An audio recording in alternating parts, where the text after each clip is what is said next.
Сіздердің назарларыңызға Егемен Қазақстан газетінен алынған жаңалықтарды ұсынамыз.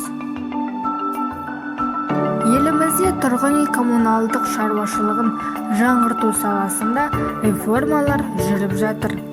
Пәтер иелері кооперативтері орнына тұрғын үйді басқарудың жаңа формалары енгізілуде.